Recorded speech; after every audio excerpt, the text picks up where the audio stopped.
आप सब लोग वाकिफ हैं, कल पार्लियामेंट में भी इससे बड़ी बात हो चुकी है कि भाई इस तरह मुसलसल यहाँ के जो असेंबली इलेक्शन है उनको डिफर किया जा रहा है, डिस्पाइट द फैक्ट कि सुप्रीम कोर्ट ने ये ऑर्डर पास किया 30 सितंबर 2024 को।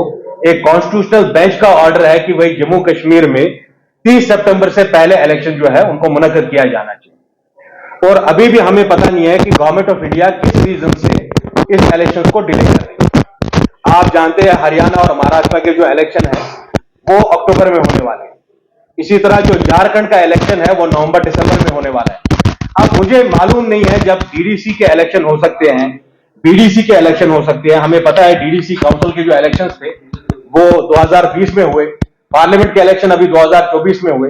कभी ये मिलिटेंसी का रीजन लेकर, कभी लॉ एंड ऑर्डर की कोई सिचुएशन का बहाना बना के कब तक बीजेपी इस इलेक्शन से भागने वाली है, ये सवाल हम वक्त की हुकूमत से करना चाहते हैं, नरेंद्र मोदी से करना चाहते हैं, एनडीए हुकूमत से करना चाहते हैं कि क्या जम्मू कश्मीर के जो लोग हैं, जो आईन में कॉन्स्टिट्यूशनल राइट्स है, क्या वो हक जम्मू कश्मीर के लोगों का नहीं है? क्या इनका हक नहीं था कि यहाँ का जो बजट है वो यहाँ की लेजिस्लेटिव असेंबली में जो है वो डिस्कस किया जाए? कब तक ये डिसएनफ्रेंचाइज करते रहेंगे जम्मू कश्मीर के लोगों को? कब तक ये जम्मू कश्मीर की जो आवाम है उसको कमजोर करते रहेंगे?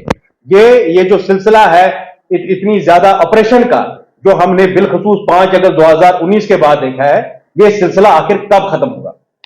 दूसरी बात जो हम दिल्ली वालों से कहना चाहते हैं, जो बाबू राज उन्होंने हम पे मुसलत किया है, जिस तरह की बर्बरियत आज जम्मू कश्मीर में हो रही है।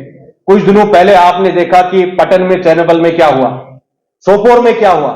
पीने के पानी के लिए, बिजली के बिलों के लिए लोग जो है वो सड़क पे जो है सरापा एहतजाज हो रहे हैं।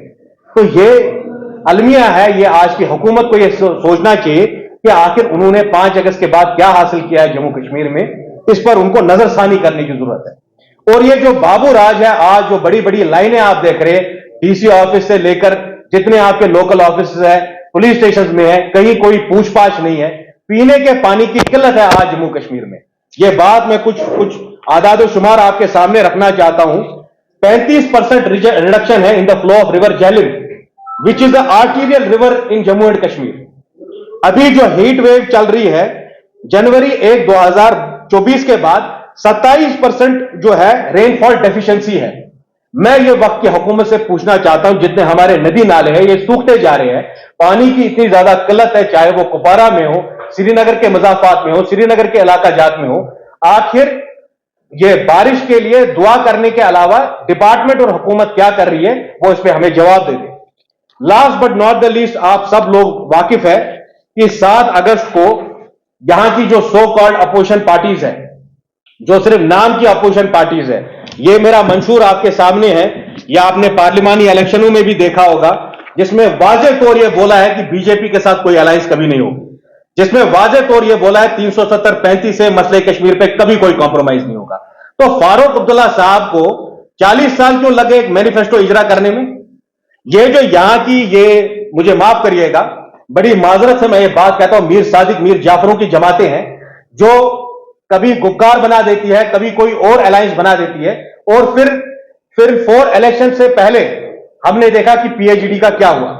अब जो ये नया इन्होंने एक मजमुआ शुरू किया है जो 7 अगस्त को मिलने वाला था, वैसे तो वो मीटिंग पोस्टपोन हो गई है। This is a question I want to ask the people of Jammu and Kashmir, how long are you going to be fooled by these local collaborators, चाहे वो फारूक अब्दुल्ला हो, पीडीपी हो, बाकी जमातें हो। खुदा रहा फारूक साहब और उनकी जमातें मेरे को ये जवाब दे दे, कल तक अल्ताफ बुखारी को आप बी टीम बोलते थे, सजाद लोन को आप बी टीम बोलते थे, तो फिर आपने 7 अगस्त की मीटिंग में उनको इनवाइट क्यों किया? या तो इस हमाम में सब एक जैसे हैं, या तो आप कुछ है जो जिसकी पर्दादारी है। मुझे फारूक साहब ये बात बता देते, आज तक पता नहीं है हमें इलेक्शन से एन पहले गुप्कार अलायंस खत्म क्यों हो गई। पीएचडी को मैंने भी सपोर्ट किया, मैं आज भी बोलता हूं 370 पे कोई कॉम्प्रोमाइज नहीं होगा। मैं तो बी टीम नहीं हूं, ना मुझे दिल्ली ने बनाया, ना मुझे इस्लामाबाद ने बनाया। The things that he did with Altaf Bukhari and Sajjad Loan, he will not be able to do it with me. Very resolutely I am asking Farooq Abdullah, how long is this dirty business going to happen? आप election से फिर पहले दिल्ली में जाके सजदा कर लेते BJP के सामने 3 सीटों के लिए। अच्छा हुआ कि रशीद साहब ने आपकी जो मजा चखाया आपको नॉर्थ कश्मीर में, वो एक सबक है आप लोगों के लिए। आप अब बोल रहे हैं कि हम सब एक बैठ जाएंगे, फिर अब असेंबली इलेक्शन होगा, फिर ये शिगाफ डाल देंगे हमारी कौम में। तो कौम को यह बात समझने की जरूरत है, we need a credible political alternative.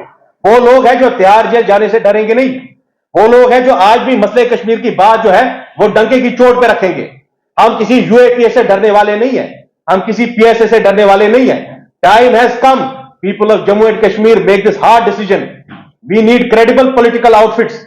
मैं वही बात यहां की जो हमारे मजहबी, जो हमारे उलमा हजरात हैं, जो हमारी सिविल सोसाइटी है, जो हमारा यूथ है, मैं उनको कह रहा हूं उनके साथ खड़े रहें, जिन्होंने कभी भी दिल्ली का सौदा इस्लामाबाद या दिल्ली में नहीं किया है। ये सबक सीखने की हमें जरूरत है। Last but not the least, it will be a resolute demand from New Delhi to immediately hold the assembly elections, and it will be also a litmus paper test for these Kashmiri parties who run with the hare and hunt with the hounds। ये जमाना आपका फैसला करेगा कि एक वक्त आप गुप्कार बनाते फिर इलेक्शन से पहले इसको डिसॉल्व कर लेते। ये सब ड्रामेबाजी अब यहां चलने वाली नहीं है।